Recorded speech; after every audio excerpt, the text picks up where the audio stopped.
Baloch national movement. These people are fighting for their independence from Pakistan for a long period of time. लेकिन United kingdom में recently anti Muslim rights हुए हैं. मैंने आपको एक video में बताया है वर्ल्ड इज बर्निंग कि यूके के अलग अलग पार्ट्स हैं, सिटीज हैं जहां पर ये एंटी मुस्लिम रायट्स हुए और ये बढ़ते ही जा रहे हैं.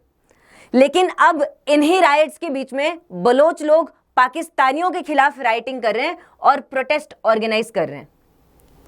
Although these are peaceful protesters, right? लेकिन जो ग्वादर में हुआ है और जो भी पाकिस्तान के अंदर हुआ है, इसकी वजह से इन लोगों का एंगर दिखाई दे रहा है. Now why this is important for India?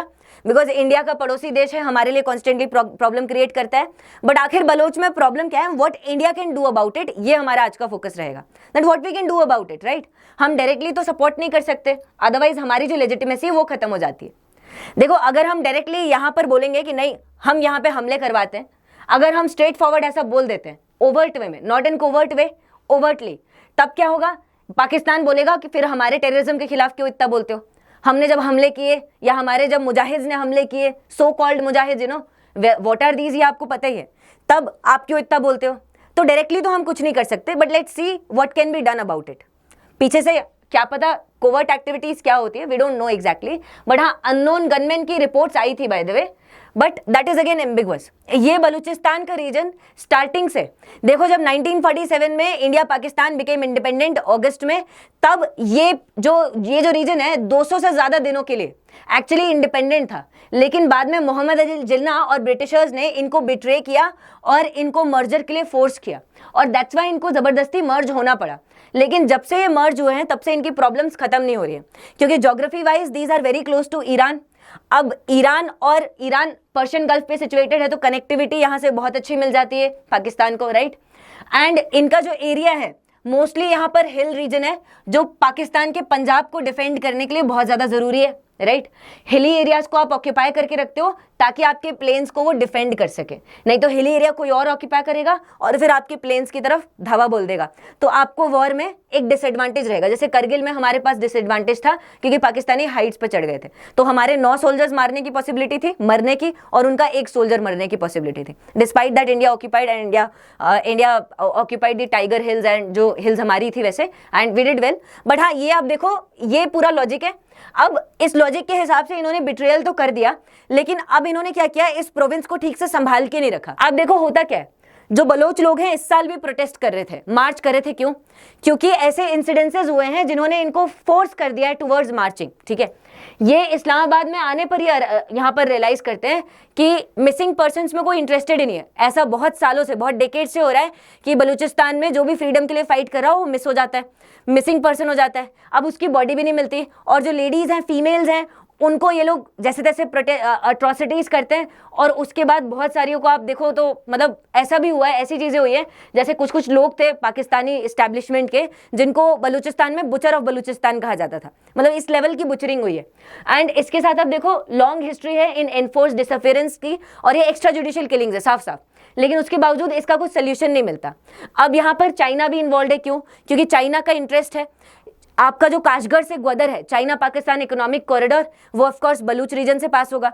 अब अगर आप इस रीजन को कंट्रोल नहीं करते हो, बलूचिस्तान को, तो चाइना आपसे नाराज हो जाएगा.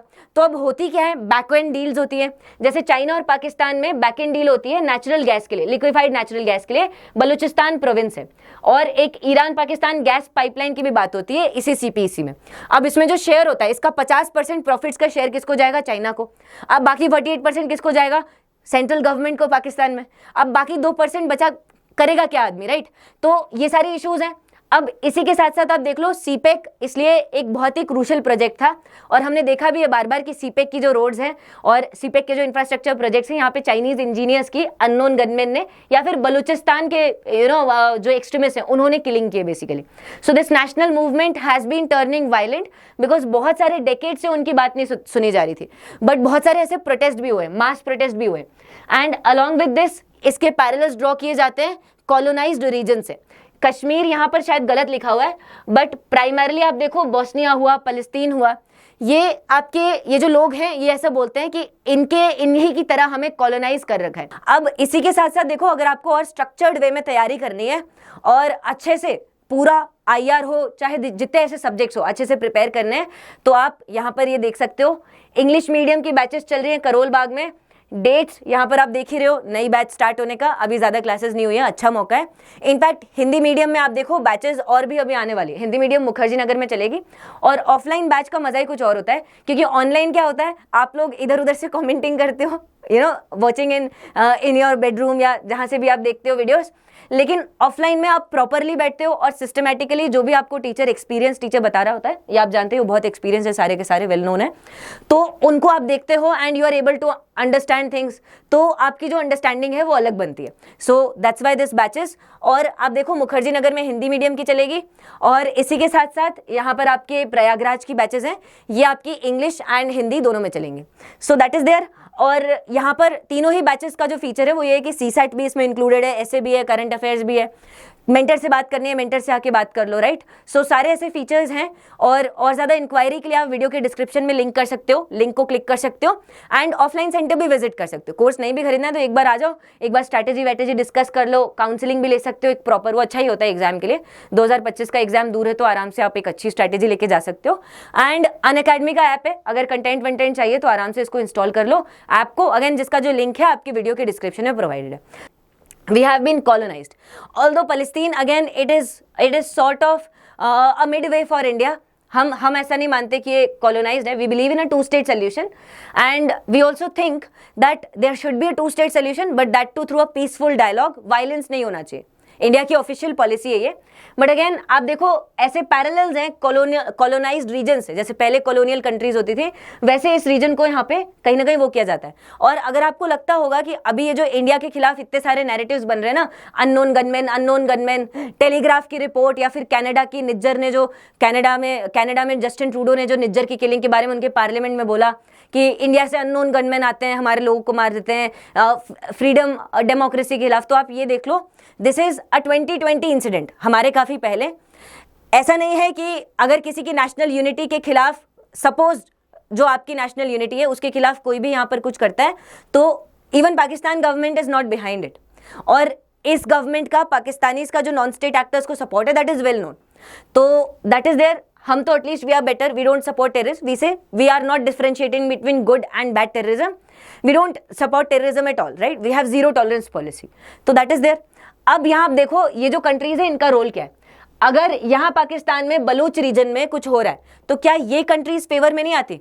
अब देखो ईरान के साथ प्रॉब्लम क्या है, इसी साल इनफैक्ट स्ट्राइक्स हुई हैं ईरान के सिस्तान बलूचिस्तान प्रोविंस में, यहाँ पर बिकॉज ये बलूचिस्तान से लगा हुआ है तो बलोच लोग ही हैं। और इसके साथ साथ यहाँ पर जो बलूचिस्तान है, इंडिया के जो एस जयशंकर यहाँ ईरान गए, उसी दिन क्या होता है, ईरान यहाँ बलोच प्रोविंस में स्ट्राइक करता है और पाकिस्तान रिटर्न में यहाँ पे स्ट्राइक करता है। तो ये काउंटर स्ट्राइक्स चलती हैं, और इससे ये पता चलता है कि even Iran is not happy with this Baloch people completely, क्योंकि ये बलोच माइनॉरिटी यहाँ पे है, कुछ ना कुछ इससे प्रॉब्लम्स आती रहती है उनको भी, because these are Shia people primarily, और यहाँ बलोच माइनॉरिटी है। लेकिन फिर भी आप देखो ईरान का जो फोकस है वो अलग अलग जगह पे है, वो एज सच इस प्रॉब्लम पर नहीं है। So Iran is not a problem for India as such. आप देखो अफगानिस्तान का रोल, अफगानिस्तान अगेन एक इंपॉर्टेंट स्टेक होल्डर, क्योंकि बलूचिस्तान यहाँ से ज्यादा दूर नहीं है। तो इंडिया को अगर कुछ करना हो तो हम ईरान और अफगानिस्तान को कंसेंसस में आके कुछ कुछ कर सकते हैं, लाकर कुछ कुछ कर सकते हैं, राइट। जैसे कि अगर इनका सपोर्ट हो तो जैसा हमने मे बी जब हमारे मिनिस्टर्स यहाँ पर विजिट करें तो कुछ एक्टिविटीज एज सच, जैसे कुछ टेरिटोरियल रोल कुछ हमें सपोर्ट मिल सके, या कुछ यहाँ के लोगों को कुछ सपोर्ट मिल सके, that can be thought of. अब इसी के साथ साथ डिप्लोमेटिक लेवल पर सपोर्ट है।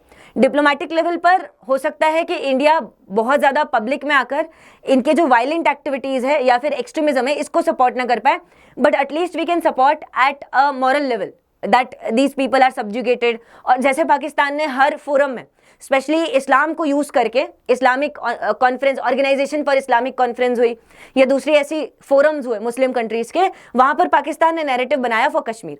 We can do the same for the Baloch people on our preferred platforms. BIMSTEC में we are leading, right, along with Thailand, Myanmar. तो आप यहाँ पर ऐसी चीज़ें स्टार्ट कर दो, बिम्स्टेक की समिट्स में बोलना, ऐसे ही अलग अलग जगहों की जो समिट्स हो रही हैं, आप जिसमें क्रूशियल रोल प्ले करते हो, वहाँ पर बलूच इशू हाईलाइट करना स्टार्ट कर दो, और नंबर ऑफ किलिंग्स हाईलाइट करना स्टार्ट कर दो, जो आपकी डिसअपियरेंसेस उसको हाईलाइट करना स्टार्ट कर दो। तो ऐसे वी कैन डू, राइट, क्योंकि ऐसे धीरे धीरे कोई भी बैटल होती है धीरे धीरे जीती जाती है विद अ प्लान स्ट्रेटेजी, बिना स्ट्रेटेजी के नहीं जीती जाती। So that is there. अब आप देखो वायलेंट क्रैकडाउन्स इस साल क्या होता है जनवरी में अगेंस्ट दी फोर्स डिसअपियरेंस, क्योंकि नवंबर पिछले साल एक लड़की के साथ बहुत ज्यादा बुरा होता है बलूचिस्तान में, बिकॉज ऑफ दैट जनवरी में इस साल लोग कराची की तरफ आते हैं और जब आते हैं तो उनके ऊपर ब्रूटल क्रैकडाउन होता है। So that is there. Heavy handed techniques इन्होंने अपनाई थी नवंबर में, जिसकी वजह से इस साल ये पूरा न्यूज में रहा है और एनफोर्स डिसअपियरेंसेस भी हुए, एंड इसलिए हमें इंटरनेशनल कॉल फॉर एक्शन को इन्वाइट करना चाहिए so that we are well prepared for it. और मतलब कहते हैं ना कि आपको you need to sweat very well and you need to have a planned strategy along with that a consistent focus on your goal, तभी जाकर आप इस एरिया में अपने ऑब्जेक्टिव्स को इंश्योर कर पाओगे। एंड दिस इज इंपॉर्टेंट क्योंकि एक लेवरेज रहेगा ना। देखो यहाँ पर ये जो टेरिटरी है इसका लालच किसी को नहीं है, बिकॉज ये कोई टेरिटरी कोई बहुत बड़ी टेरिटरी नहीं, although it is very important connectivity wise strategic location है, बट अगेन इस टेरिटरी का लालच नहीं है, बट लेवरेज है कि आप इस एरिया में अपना लेवरेज रखोगे, जहां कश्मीर में सिचुएशन बुरी होती है यहां पर चीजें एक्टिवेट करना स्टार्ट कर दो। And this is how international world politics unfortunately works. So this was my take on it and thank you people. Like, share, subscribe and stay connected. An Academy. Let's crack it.